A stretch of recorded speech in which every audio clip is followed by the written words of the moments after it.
न्याय की यात्रा है। आज ये दोबारा से कर लेंगे आपका सर। देखिए, जो राहुल जी की यात्रा है, न्याय की यात्रा है। जैसा कि आप देख रहे हैं कि बड़े पैमाने पे चुनाव के अंदर भारतीय जनता पार्टी चुनाव की प्रक्रिया का दुरुपयोग कर रही है और चुनाव आयोग जो निष्पक्ष भूमिका होनी चाहिए वो निष्पक्ष भूमिका के बजाय भाजपा की सहायक भूमिका में नजर आ रहा है।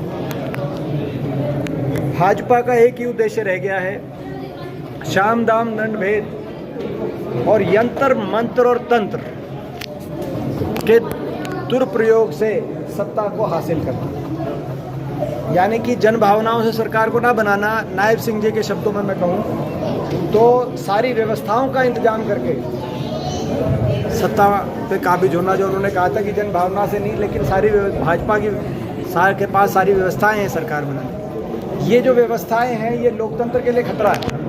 भाजपा की जो व्यवस्थाएं हैं जो जन भावनाओं से जनादेश को चुराने का काम करती हैं, भाजपा की व्यवस्थाएं, ये लोकतंत्र के लिए खतरा है। आज लोकतंत्र की साख बचाने के लिए ये लड़ाई हम लड़ रहे हैं। और जो बहुत से तथ्य राहुल जी ने रखे थे देश के सामने, चुनाव की मतदाता सूची को लेकर बड़े पैमाने पर जो धांधली की जा रही है, उसका एक और इसका जो सबसे बड़ी बात यह है कि चुनाव आयोग हमें मतदाता की सूची नहीं दे रहा इलेक्ट्रॉनिक कॉपी में, केवल हार्ड कॉपी देता है ताकि उसको कंपेयर देख ना पाए। एक लगना पड़े, 6 महीने लगे एक विधानसभा देखने में कर्नाटक में। तो चुनाव आयोग किसी भी प्रदेश की मतदाता, जबकि मतदाता सूची का अधिकार जनता का होना चाहिए, जनता को मतदाता सूची की इलेक्ट्रॉनिक कॉपी मिलनी चाहिए, विपक्ष को मिलनी चाहिए।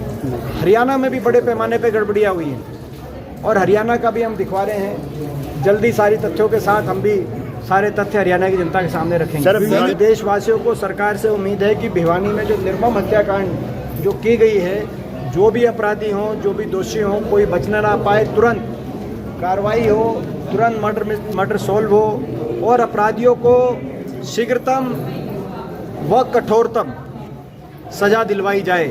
कानून के अंतर्गत जो भी शीघ्रतम और कठोरतम कार्रवाई हो सकती है वो हो।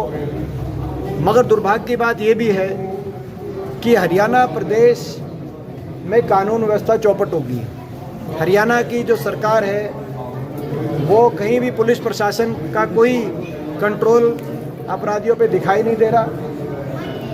आज से प्रदेश की स्थिति चिंताजनक बनी हुई है। जो भारत सरकार के गृह मंत्रालय के आंकड़े दर्शा रहे हैं कि सबसे ज़्यादा अपराध दर आज हरियाणा में हो गया देश में। और